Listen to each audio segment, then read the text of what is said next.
السلام عليكم ورحمة الله وبركاته. إن شاء الله النهاردة وبمناسبة ذكرى بطولة أهل بورسعيد للتصدي للعدوان الثلاثي، بأمر الله هنتكلم عن بطل الفدائي محمد مهران، واحد من أبطال معركة الفداء، وكان من الأبطال اللي حاولوا التصدي للمظليين الإنجليز وهم بيحاولوا يعملوا إنزال أو ينزلوا على مطار الجميل. هو ابن مصر الأبية، ابن بورسعيد مدينة الصمود. أخدت ساعات وأنا قاعد بسمع لحديث الذكريات بتاعته والأمجاد اللي اتحفرت على الأرض بدماء المصريين، وللأمانة وأنا بسمعه لقيتني قدام ذاكرة تاريخية مذهلة. البطل ما شاء الله لا قوة إلا بالله، يعني كان لما بدأ حديثه ما كانش بيتكلم بس على نضاله، ولكن كمان اتكلم على النضال على ضفتين القناة، وكان بيحكي تاريخ القناة كله. يعني كان حكى معايا من أول حفر القناة وأعوام نجاحها وأعوام الكفاح للمصريين والنضال عليها. البطل بدأ بالكلام واتكلم عن نشأته الأول، عن الحديث عن فكرة لإنشاء قناة السويس وإيه اللي خلاها توجد، وده يؤكد ارتباطه التاريخي والعاطفي بالقناة. ومن هنا بدأ سرد الكلام وقال إن في يوم الاثنين 25 إبريل عام 1859 بدأ أجدادنا المصريين بضرب أول فاس عشان يحفروا القناة في بورسعيد، وأطلق عليها بورسعيد في نفس اليوم اللي بدأ فيه الحفر. كان بورسعيد لها اسم تاني، مثلا أشهرها الفرمة. تم حفر القناة بطريقة بدائية، طبعا أخدت 10 سنين حفر، وكمان كام شهر بعد العشر سنين. وكان المهندس صاحب فكرة حفر القناة هو المهندس الفرنسي فرناند ليسيبس. كان المصريين شغالين بنظام السخرة، وأقصى اللي بيقدروا يعملوه أو ياخدوه هي قصرة خبز، حتة عيش، وكانت ساعات العمل بتوصل ل 16 ساعة كل يوم. وقع كتير من أجدادنا، يعني 120 ألف شهيد أثناء الحفر. افتتحت القناة في عام 1869، وكان ديليسيبس حط حق الملكية أو السندات بتاعت الملكية وإدارة القناة لفرنسا وبريطانيا. في أغسطس 1882 وصلت أخبار للزعيم أحمد عرابي إن هيتم احتلال قناة السويس عن طريق الإنجليز. لكن ديليسيبس قابل أحمد عرابي وقال له لا، الإنجليز مش هيخشوا مصر عن طريق القناة، وإن القناة المفروض إنها على الحياد. هنا تراجع أحمد عرابي عن فكرة إنه يردم القناة في الوقت اللي دخل فيه الإنجليز قدام المياه الإقليمية بتاعتنا وقدام بورسعيد، وضربوا بورسعيد بمدفعيات السفن، وردت عليهم بورسعيد بالمدافع الساحلية. لكن طبعا لضعف قوة الدفاعات في بورسعيد، طبعا يعني ضعف قوة الدفاعات في بورسعيد قدام قوة البريطانيين أو قوة الإنجليز، يعني اللي هي تعتبر وقتها كانت أقوى دولة في العالم في الوقت ده. دخلوا بورسعيد، وبدأت مقاومة بورسعيد لقوات الأسطول الإنجليزي، اللي قدر مع الأسف إنه يحتل بورسعيد وقتها، وكمل من بورسعيد للإسماعيلية ثم إلى السويس، ومنها احتلوا القاهرة. ومن ناحية تانية برضو كانوا دخلوا على اسكندرية واحتلوا الاسكندرية عن طريق هجوم بحري برضو كان في اتجاه اسكندرية. واستمر الاحتلال البريطاني لمصر 74 سنة، من أغسطس 1882 حتى يونيو 1956. خلال سنوات الاحتلال الغاشم كان البريطانيين او الانجليز فاكرين نفسهم ان هم اسياد العالم، وان هم شايفين ان المصريين مجرد عبيد ليهم. وكانوا كمان فاكرين ان المصريين اقل من كده كمان، لدرجة ان هم كانوا بيقتلوا المصريين باي سبب وبيفلتوا من العقاب من غير حتى اي محاسبة. والكلام ده كان في اثناء الحقبة الخديوية ثم الملكية. على الرغم من كده كان المصريين بيدافعوا عن وطنهم وبيحاربوا الانجليز، وكانوا مستمرين في تنفيذ العمليات الفدائية دفاعا عن كرامتهم ووطنهم وكرامة بلدهم الغالية مصر، ودفاعا عن مصر نفسها. طبعا الفترة دي يعني هنقول كنا وصلنا بقى لبداية الخمسينيات، اللي كان تواجد الإنجليز بينحصر تقريبا بس في منطقة القناة. يعني كانوا متواجدين في مدن القناة بس، بناء على معاهدة التحالف اللي وقعها الإنجليز أو البريطانيين مع مصطفى باشا النحاس، اللي اتعرف ساعتها بمعاهدة 36. في سنة 1951 النحاس باشا قال خطاب للشعب أعلن فيه إلغاء معاهدة 36 والعودة للكفاح المسلح لتحرير مدن القناة. في سنة 1951 كان للإنجليز 3 معسكرات في بورسعيد. أولهم هو معسكر الجولف كامب، وطبعا كان في شارع محمد علي. وكان عندهم تاني معسكر هو النيفي هاوس، وده كان داخل المينا بتاعة بورسعيد. وكان عندهم معسكر تالت في منطقة بورفؤاد. وكان البطل بيقول كنا أطفال وكان أعمارهم بيتراوحوا من 12 سنة ل 16 سنة بيروحوا للمعسكرات دي، ومعاهم كرات من القماش المبللة أو معمولة بوقود، يعني بنزين أو جاز، وكانوا بيولعوا فيها، يشعلوا فيها نيران وبيرموها على المعسكرات. وكانوا بيعدوا الأسلاك الشائكة داخل المعسكرات وبينصرفوا بسرعة. ولكنهم كانوا بياخدوا بالهم، يعني الإنجليز كانوا بياخدوا بالهم منهم وكانوا بيضربوا عليهم الرصاص، وبسرعة كان بيقع منهم شهداء ومصابين. وقع شهداء كتير من الأطفال دول، لدرجة إنه في يوم واحد بس وقع 5 شهداء من الأطفال، وتم عمل جنازة مهيبة ليهم. وبعد كم شهر حصل برضو تاني، وكان أشهر شهيد في الفترة دي هو الشهيد نبيل منصور، اللي استشهد يوم 16 أكتوبر 1951. كان عنده 14 سنة. كان رمى بعض كرات النار على المعسكر، ولما خلصت كرات النار ابتدى يستخدم القميص بتاعه، قطعه وحط فيه برضه. اتضرب بدفعة رشاش وهو بيجري من المعسكر يعني، واستشهد. الإنجليز بعد كل غارة على المعسكرات بتاعتهم كانوا بينتشروا في بورسعيد على الجانب الشرقي لشارع محمد علي. وكان الأطفال ساعتها منهم بطلنا محمد مهران بيقول بننتشر في الشوارع عشان نواجههم، يعني على الجانب الغربي من نفس الشارع. وكانوا بيضربوا عليهم نار عشان بجميع أنواع الأسلحة كمان. وما كانش قصادهم الأطفال دول أو حتى الأهالي، ما كانش قصادهم إلا الحجارة أو الأزايز الفاضية. وكان بيستمر الاشتباك لغاية لما بيوصل واحد من ضباط الاتصال المصري والبريطاني عشان يفصلوا بين المقاومين المصريين والإنجليز. على جانب تاني، وفي يوم 25 يناير 1952 ضابط إنجليزي في مدينة الإسماعيلية راح لضابط مصري بيطلب منه تسليم الأسلحة الخاصة بالقوات. وكان الضابط هو اليوزباشي برتبة نقيب حاليا، يعني اليوزباشي مصطفى رفعت. رفض رفض تام وقاطع، وقال إن هو مش هيسلم سلاح القوات. طبعا في الوقت ده بالمناسبة كان السويس والإسماعيلية وبورسعيد في الفترة دي كانت بتسمى محافظة القناة. وكان المقر الرئيسي للمحافظة هو مدينة بورسعيد. وفي الإسماعيلية والسويس مجرد مبنى يعني إداري للمحافظة. يعني ال3 محافظات كان اسمهم محافظة القناة، وكان المقر الرئيسي في البورسعيد. الضابط ساعتها الإنجليزي قال للضابط المصري عندك مهلة لغاية لما الضابط المصري يعني قرر التسليم أو لأ. الضابط المصري راح للقوات بتاعته قال لهم أول ما تخلص المهلة دي لو الإنجليز ضربوا نار اعملوا اللي عليكم ودافعوا عن كرامتكم وبلدكم مصر. وبالفعل بعد ما انتهت المهلة فتح الإنجليز النار على البوليس المصري، وكانت معركة قوية جدا جدا. وأصبحت ذكرى المعركة دي هي عيد للشرطة. استشهد اليوم ده 50 من رجال الشرطة المصرية. طبعا حاول الإنجليز إن هم يخفوا جريمتهم في اليوم ده لأنها كانت جريمة شنعاء. وفي اليوم الثاني اللي هو يعني تاني يوم يعني عملوا حريق القاهرة في 26 يناير 1952. وكان ليه طبعا أثر في تقديم موعد ثورة يوليو، لأن خلايا الثوار الأحرار اتفقت على إن الثورة تقوم في أكتوبر 1952. الملك طبعا بالمناسبة كان بيسيب القاهرة وبيبقى متواجد في الإسكندرية من أول شهر إبريل لغاية شهر سبتمبر. طبعا لما حصل بقى الكلام ده كان البكباشي ساعتها اللي هو برتبة مقدم حاليا جمال عبد الناصر قائد الضباط الأحرار، وكان عايز تقوم الثورة أثناء وجود الملك بالقاهرة. قام بتقديم الميعاد للمرة الأولى عشان تكون في أكتوبر 1954.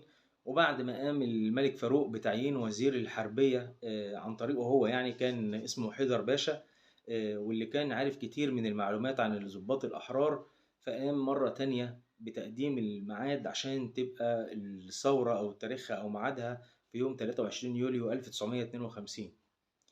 بعد الثورة أصبح العمل الفدائي مقبول ومشروع ومدعم كمان من قبل يعني مصر الثورة. وتم إنشاء قيادة سميت القيادة العامة لفدائي الحرس الوطني. كان مقرها كوبري القبة، وكانت جنب أو لازقة على طول أو يعني بجوار القيادة العامة للقوات المسلحة. وتم افتتاح معسكر في بورسعيد كان اسمه معسكر فدائي الحرس الوطني. وانضمينا بقى يعني او انضم يعني الابطال شباب بورسعيد اللي كانوا موجودين طبعا في الفتره دي للمعسكر ده. واطلقوا تدريبات هناك، كانوا بيتدربوا ويتعلموا ازاي يشيلوا السلاح، وكانوا بيطاردوا الجنود البريطانيين في الشوارع، وكانوا بيطاردوهم كمان في الطرقات حتى داخل المعسكرات بتاعتهم، لدرجه ان نتيجه العمليات دي أصبح الإنجليز بيمشوا في الشوارع في بورسعيد في جماعات ورابطين الأسلحة بتاعتهم بسلاسل. بس برضو كان الأبطال الفدائيين بيتغلبوا عليهم، وكان عن طريق إن هم بيهاجموهم بأعداد أكبر منهم، 9 مثلا أو أكتر فدائيين بيبقوا مسلحين معاهم أسلحة بيضاء، وكانوا بيقوموا بشل حركة الإنجليز وبيقضوا عليهم وبياخدوا السلاح بتاعهم. كانت العملية بتتم في وقت لا يتعدى نصف دقيقة، يعني حاجة 30 ثانية ولا دقيقة بالكتير وتخلص، ويجروا بسرعة يسلموا الأسلحة في المعسكر، وكانوا بيكتبوا تقارير عنها. الكلام اللي فات ده كله كان على لسان البطل محمد مهران لما انضم، وكان بيقول ان الانجليز كانوا بيرددوا ان هم مش هيخرجوا من مصر ابدا مهما حصل. والعمليات الفدائيه مع ذلك فضلت شغاله ضدهم، وارغمتهم على توقيع اتفاقيه الجلاء في اكتوبر 1954. كان اهم بنودها هو انسحاب القوات البريطانيه من مدن القناه في موعد اقصاه 20 شهر. خلال الفترة دي صدرت الأوامر بالاستمرار في الأعمال الفدائية ضد الإنجليز. وطبعا بالنسبة للفدائيين المصريين دي كانت حاجة عظيمة جدا، إن هم ما كانوش عايزين يوقفوا كفاح ضد الإنجليز، وكانوا قللوا الإنجليز من تحركاتهم، وكان تواجدهم في بورسعيد والإسماعيلية بس في الفترة دي. وكانوا كان الفدائيين بيستخبوا جوه البيوت اللي حوالين معسكرات الإنجليز مسلحين بقنابل يدوية ورشاشات كارل جوستاف. وكانوا بيفتحوا النار على أي تحركات الإنجليز لغاية لما أدى الكلام ده كله لانسحابهم قبل الميعاد في أواخر عام 1955. وأصبح تواجدهم في بورسعيد فقط اللي هو يوم الجلاء طبعا كان 18 يونيو 1956، لكن الجلاء الفعلي كان 13 يونيو 56 1956. كانوا خارج بورسعيد. طبعا تم الاحتفال بالجلاء في بورسعيد اللي هي تعتبر بوابة مصر الشرقية الشمالية، واللي دخل منها الإنجليز واللي خرج منها كمان الإنجليز. واجتمع بفدائي الحرس الوطني في المعسكر. اللواء عبد الفتاح فؤاد كان قائد القيادة العامة لفدائي الحرس الوطني. وقبل العرض العسكري قال للشباب يعني أو للفدائيين بعد العرض العسكري هتستنانا عربيات هتنقلنا للمينا، مينا بورسعيد باب 20. هناك كان موجود الترسانة البحرية، وكان المكان ده الإنجليز مسميينه النيفي هاوس، عشان خاطر كانوا يروحوا هناك ويرفعوا علم أو ينزلوا علم بريطانيا ويرفعوا علم مصر. وبعد ما الرئيس جمال عبد الناصر يعني كان طلب منهم الرجوع مرة تانية للمعسكر، وبالفعل راحوا هناك. والرئيس جمال عبد الناصر راح نزل العلم بنفسه اللي كان مرفوع في سماء بورسعيد لمدة 74 سنة. وبإيد جمال عبد الناصر الشريفة الوطنية رفع العلم المصري، وكل الشباب الفدائيين كانوا بيهتفوا الله أكبر الله أكبر، تحيا مصر ويعيش جمال عبد الناصر. وقاموا بخطف العلم البريطاني من إيد الزعيم جمال عبد الناصر وقطعوه في إيديهم. بعد كده الرئيس جمال عبد الناصر استلم علم الفدائيين، وقال للواء عبد الفتاح أسلم العلم ليك أنت ولا أسلمه لأولادك، يقصد الفدائيين. رد اللواء عبد الفتاح بأنه يسلمه للفدائيين واستلموا العلم. وبالفعل يعني بسبب تهافت الفدائيين أو الشباب على العلم، قال لهم الرئيس جمال عبد الناصر بالراحة ده مش علم بريطانيا. باسوا الشباب الفدائيين العلم وسلموه للواء عبد الفتاح.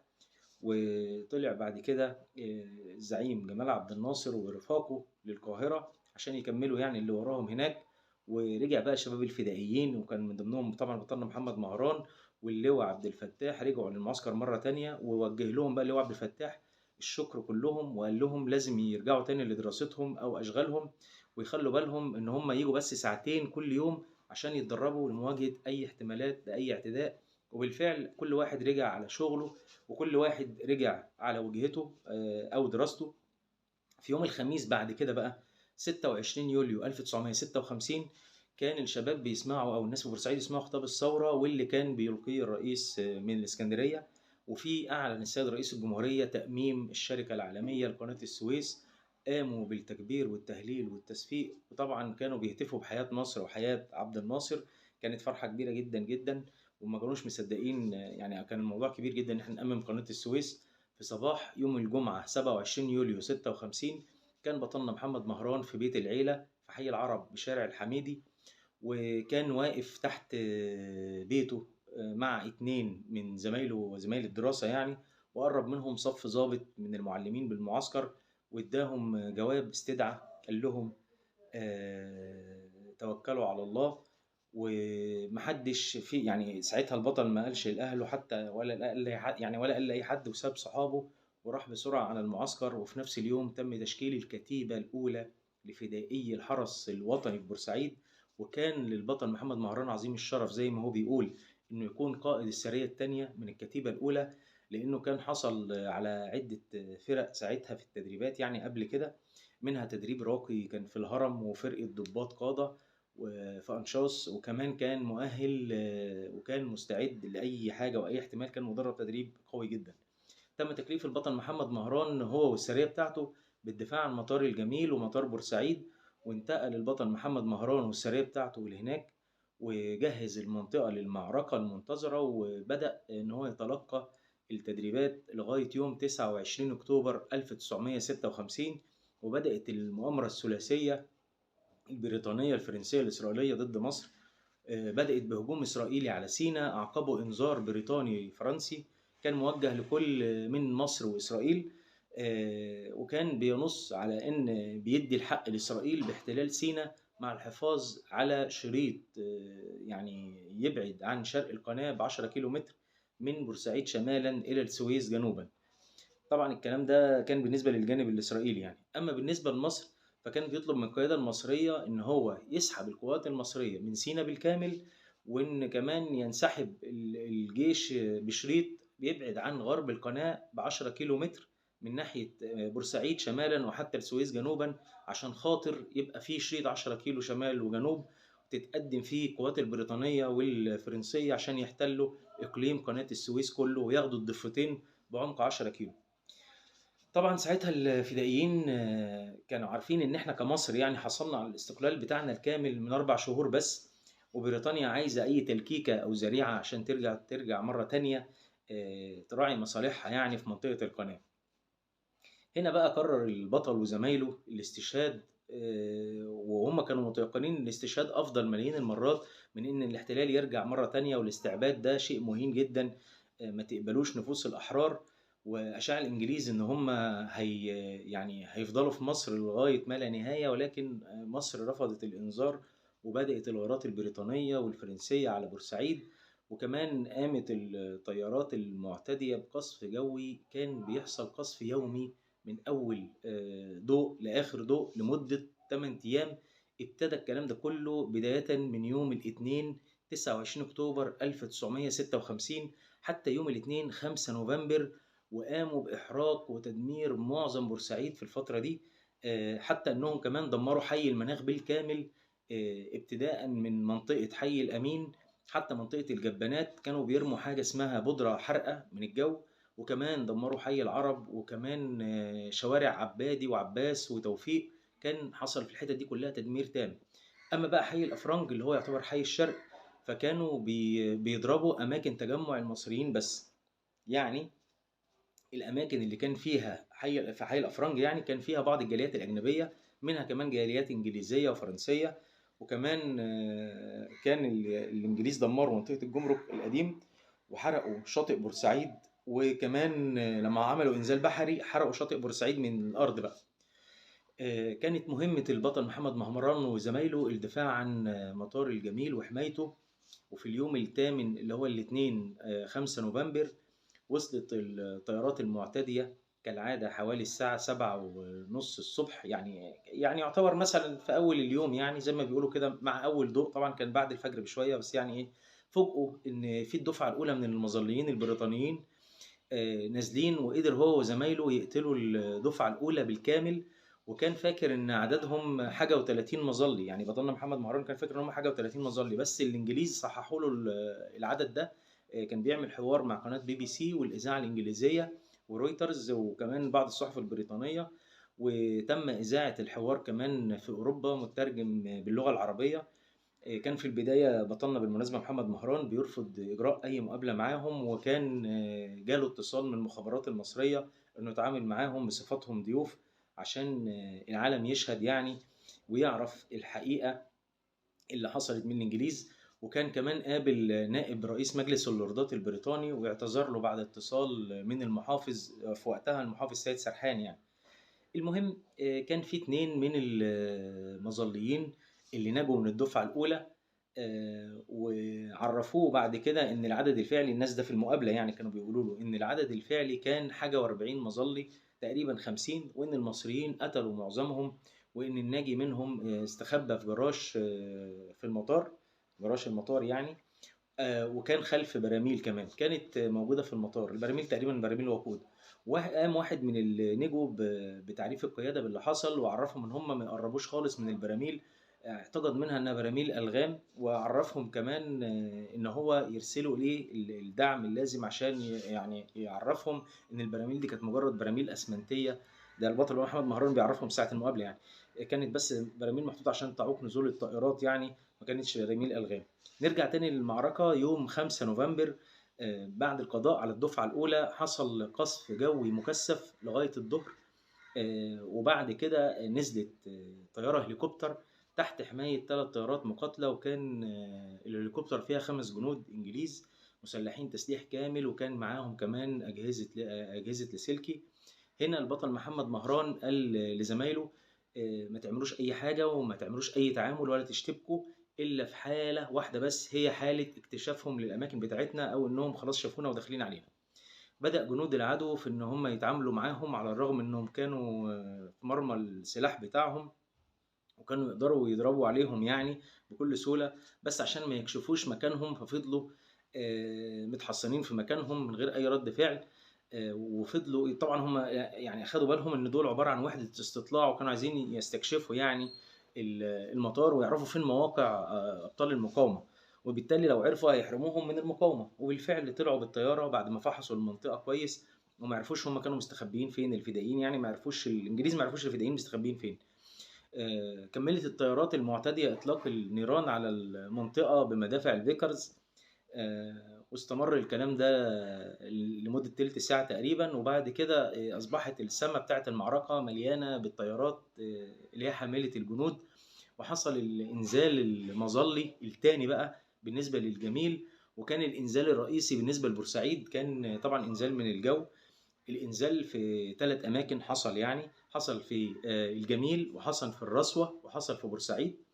وكان الإنزال في الجميل بالآلاف، وكان طبعا الفدائيين قاعدين بيقتنصوا الجنود وهم نازلين وهم لسه في الجو وقبل ما يوصلوا للأرض، وقدروا إن هم يقتلوا أعداد كبيرة جدا منهم، واستمروا الأبطال في القتال لغاية لما أصبحوا على مقربة جدا في غرب المطار.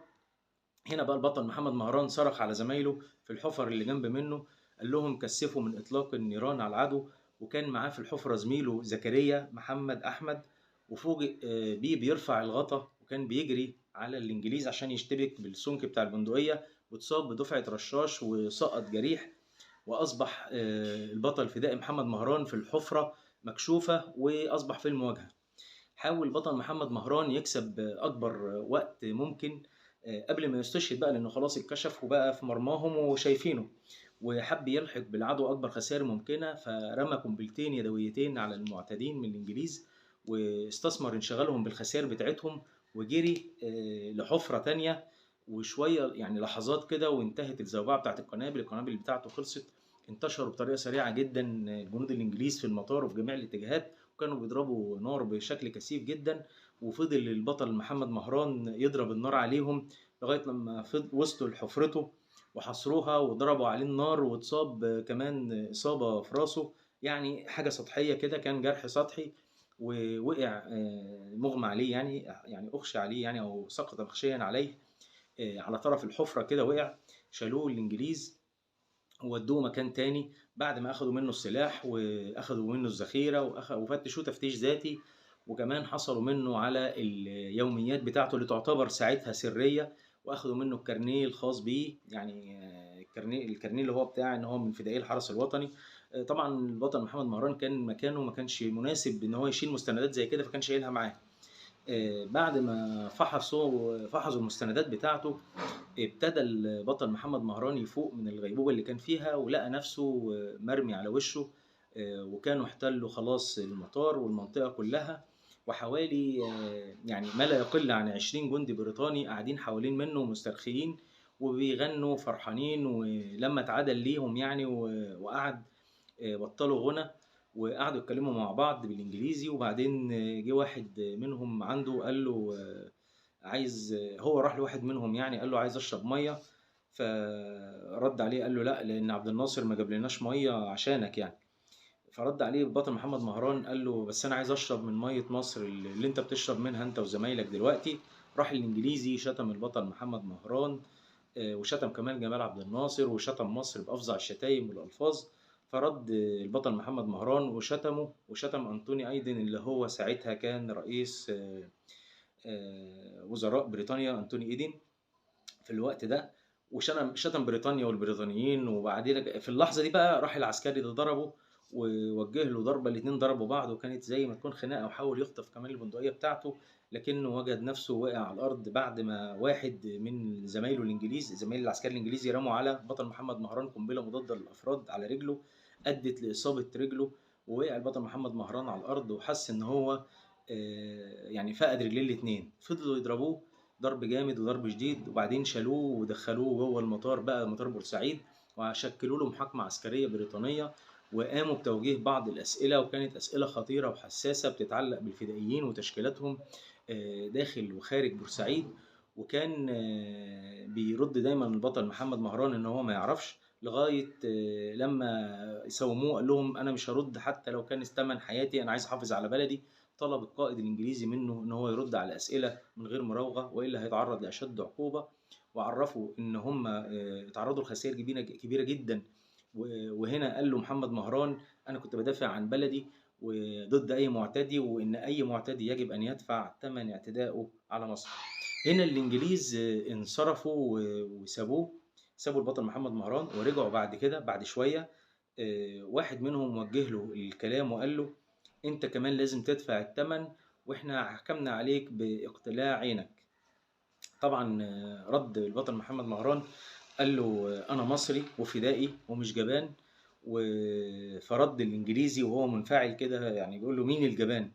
رد محمد مهران قال له الانسان اللي بيحكم على غيره باقتلاع عينه او ان هو يعني يأذي غيره يعني بشكل زي كده، ده يبقى جبان. لحظتها بقى الانجليزي ده امر الجنود واخدوا البطل محمد مهران ونقلوه على حمالة لطيارة، وطلعت الطيارة لمطار لارنكا اللي هي في قبرص يعني، وتعتبر هناك كانت قاعدة إنجليزية. ومن هناك بقى نقلوه لعربية، ومن العربية المستشفى، كانت مستشفى القوات البريطانية في قبرص. وهنا افتكر محمد مهران إن هو هياخد علاج كأسير، لكن أول ما وصل رموه في أوضة ولقى في انتظاره 4 بريطانيين، وكانوا عبارة عن وحوش بشرية أو أخصائيين تعذيب. ما خدتهمش شفقة ولا رحمة لغاية لما جه طبيب بريطاني أمرهم بوقف التعذيب. بص الطبيب البريطاني لمحمد مهران وقال له يا مسكين انت عارف انت هنا ليه؟ فطبعا فكر محمد مهران وبعدين قال له انا بدافع عن بلدي وتم القاء القبض عليا، يعني انا اتقبض عليا وجابوني هنا وانا المفروض اسير. فقال له الطبيب بقى قال له انت شفت فاقدي البصر في بلدك؟ انت شفت الناس العميانة قبل كده؟ فرد عليه محمد مهران قال له ايوه. قال له طب مين الافضل، الاعمى ولا البصير؟ هنا تنبه محمد مهران اللي قالوه له في مطار الجميل، لما يعني قالوا له انت هنقلع عينك، فبالفعل كده هم يقلعوا عينه. قال له مفيش انسان في الدنيا يتمنى يكون اعمى. قال له الطبيب بقى اللي بيقول له، قال له خلاص اتفقنا. فرد عليه قال له اتفقنا على ايه؟ قال له انا من ضابط من ضمن، يعني في ضابط من الطبيب بيقول له في ضابط من ضمن المصابين اتصاب من مدفعك الرشاش وفقد عينيه الاتنين، واحنا بس هناخد عينك عشان نعمل له ترقية قرنية، زي ما حكمنا عليك في مصر يعني. طبعا سأله قال له انت الطبيب اللي هتعمل العملية؟ فرد الطبيب قال له ايوه، بس في نفس الوقت وسيط لعرض هطرحه عليك، اللي هو ان احنا هنقلع عين من عينيك الاتنين عشان نستخدمها لترقيع قرنية الضابط المصاب. هو يشوف بعين وانت تشوف بعين، بدل ما نشيل عليك الاتنين. وطبعا يعني هنا يعني لما لقى محمد مهران قال له انت عندك مانع؟ رد محمد مهران قال له لا انا ما عنديش مانع. لكن الطبيب رجع مرة تانية وقال له خد بالك، العين اللي هسيبها لك هيكون مقابلها تمن، وهتدفع التمن ده. اللي هو ايه التمن بقى؟ قال له اللي هو ان انت هتقوم بالرد على الاسئله اللي رفضت ترد عليها في بورسعيد، بالاضافه لحديث بصوتك عن استقبال شعب بورسعيد الحافل للقوات البريطانيه، وعن سوء سياسه مصر داخليا وخارجيا. طبعا موقف صعب. فكر بسرعه وجاوب البطل محمد مهران. المطلب ده سهل جدا، لاننا قمنا باستقبال البريطانيين كما يجب يعني، او زي ما يستحقوا، كونهم معتدين وانت شايف النتيجه اللي حوالين منك، المصابين بقى اللي في المستشفى وكده. اما عن السياسه في مصر، لو سالت اي مصري هيرد ويقول لك يعني هو بيطلب من ربنا النصر لمصر والقاده مصر المصريين الابطال. رد الدكتور قال له اللي بطلبه منك هو انك تنفذ اللي هقوله لك، وهو طبعا اللي بيختلف عن الكلام اللي انت بتقوله. وكمل كمان الدكتور وقال له ان لخطورة القرار بالنسبة لك يعني، انا هديك فرصة تفكر عشان خاطر يعني تشوف الدنيا تبقى ايه. وفكر الدكتور مرة تانية قال له خد بالك الحديث ده هيقابله المحافظة على عينك التانية، وهنسيبك مرة تانية عشان ترجع، وإلا هترجع مرة تانية تتعذب، وهيتفننوا في تعذيبك بالكهرباء والضرب والنار. لدرجة إن من كتر التعذيب وصل محمد مهران إنه إحساسه بالموت، خلاص هيموت من كتر التعذيب. لما رجع الطبيب مرة تانية وشاور له براسه، فوقفهم قال لهم خلاص بطلوا تعذيب فيه، وسأله أنت موافق؟ قال له أيوه موافق. وخبط على كتفه كده بيطبطب عليه وقال له مش هيكون في تعذيب تاني خلاص. وكمل الدكتور قال له هنعمل لك دلوقتي حديثا متفق عليه، وكان اللي هو اتفقنا هترد على كل الأسئلة اللي ما ردتش عليها في بورسعيد، وكمان هنجيب لك مية وهنفذ اتفاقي معاك زي ما اتفقنا ان احنا هنخلي لك عين من عيونك الاتنين. طبعا مشي الطبيب بعد 10 دقايق تقريبا كده، رجع له مرة تانية وكان معاه جهاز تسجيل، وكان فيه 4 ضباط بريطانيين غير اللي شافهم قبل كده. وقال لهم حطوه على سرير. حط جهاز التسجيل وقال له هتكلم، وبعد ما اشاور لك هتبتدي انت كمان تتكلم ورا مني. قال له موافق. بدأ الدكتور الانجليزي الكلام وقال احنا الان في قبرص ومعانا الشاب المصري محمد مهران، بيتكلم عن السياسة الفاشلة في مصر وعن الاستقبال الرائع من الشعب المصري للقوات البريطانية. وراح مشاور لمحمد مهران عشان يتكلم. فمحمد مهران أول ما بدأ يعني بدأ كده وقال إيه: أطلب من الله أن ينصر قادتنا المصريين على أعدائهم وأعداء العروبة، وتحيا مصر ويعيش جمال عبد الناصر. بسرعة بسرعة بسرعة قفل الدكتور البريطاني الجهاز بتاع التسجيل وهو منفعل، وبدأوا في ضربه مرة تانية، يضربوا محمد مهران وتعذيبه، وفضلوا يشتموه ونقلوه لغرفة العمليات. كان هناك لقى 3 أطباء وكان فيه 2 من الممرضات، وجنب منه الضابط اللي هينقلوا له العملية بتاعة ترقيع العين. وهنا بدأ بطل محمد مهران يرتعش بقى ويخاف، يعني حس بالخطورة بقى بتاعة الموقف. وقال لواحد فيهم أرجوك باسم الله خلي عين من عيني الاتنين عشان دي هبة من عند ربنا. طبعا اللي قال له الكلام ده ما اهتمش وقال له انت رفضت طلبنا واحنا نرفض طلبك. يعني كان الموضوع صعب. واخر حاجة اخر حاجة كان شافها البطل محمد مهران، المنظر اللي كان شافه حوالين منه والناس اللي كانوا موجودين، لما فاق لقى نفسه نايم في سرير وحس بألم كبير جدا في عينه، ووشه متغطى بقطن وشاش. وسأل اللي حواليه وردوا إنهم بالفعل شالوا عينين الاتنين، لكن هو أصبح عبرة لأمثاله في مصر. وقالوها وهم بيضحكوا وبيتريقوا، ومش يعني مش فارق معاهم هو حاسس بإيه من ألم نفسي وجسدي. هنا انفعل جدا محمد مهران، وما كانش خلاص بقى مش باكي على حاجة حصل له أو أسوأ حاجة ممكن تحصل له يعني. قال يعني حتى لو هيقتلوه بدأ يصرخ وقال لهم يعني انتوا يعني وطنيتي مش هتقدروا تاخدوها ولا ذرة منها، وفضل بقى توعدهم بالهزيمة وبيهتف بحياة جمال عبد الناصر وحياة مصر وحياة العروبة. طبعا في الوقت ده اتواجد في المستشفى صحفي سوري اسمه أنطون حمص أو أنطون حمص. نقل اللي حصل مع محمد مهران للصحافة السورية، واتنقل الخبر بعد كده للقيادة المصرية. بس ما كانوش متأكدين من اللي حصل أو من إن ده محمد مهران بتاع بورسعيد. رجعوه جنود العدو الإنجليز مرة تانية لمطار بورسعيد، ووقتها كان السيد كمال الدين رفعت وهو عضو مجلس قيادة في الثورة المصرية يعني، كان موجود في بورسعيد، كان بيقود مجموعة من المقاومة. ولما عرف إن محمد مهران وصل بورسعيد بدأ يتابع تحركاته، وعرف إن الإنجليز نقلوه من المطار لكازينو بالاس، وكان كازينو بالاس ده جنب تمثال ديليسيبس اللي هو كان بقى هناك. المنطقة دي كانت مقر القيادة البريطانية في بورسعيد.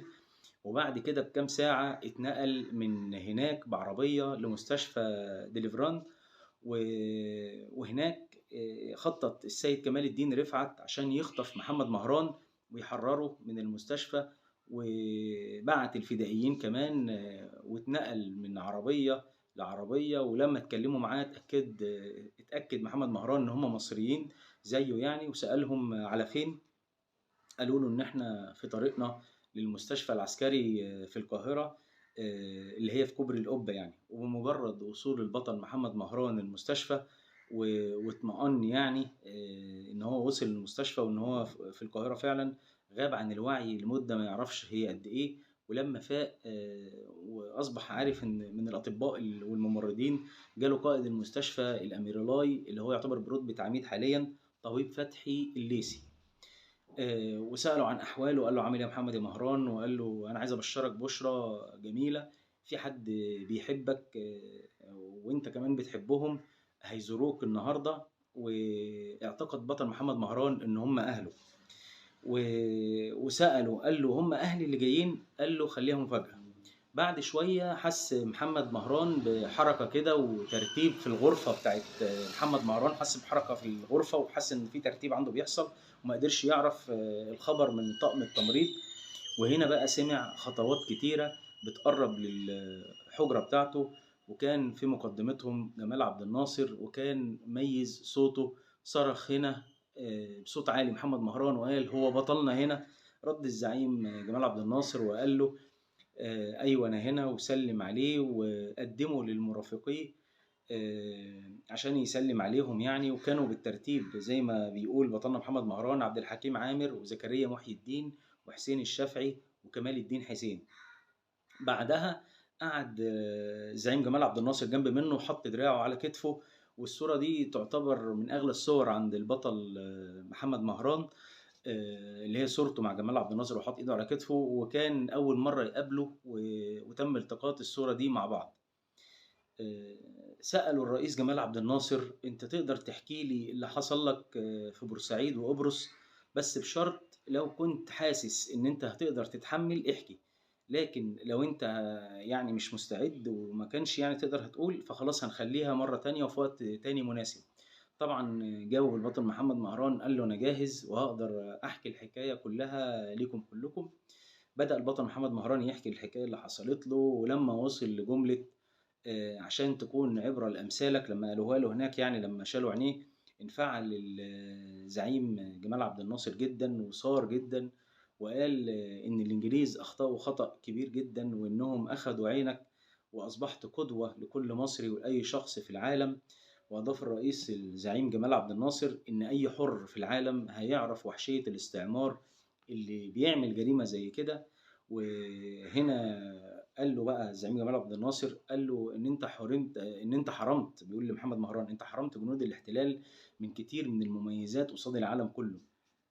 رجع بعد كده وجه الزعيم جمال عبد الناصر كلامه للمرافقين اللي معاه والاعلاميين اللي كانوا حاضرين، وقال لهم سرقوا عين او سرقوا اعين شبابنا عار بريطانيا في عيون مهران.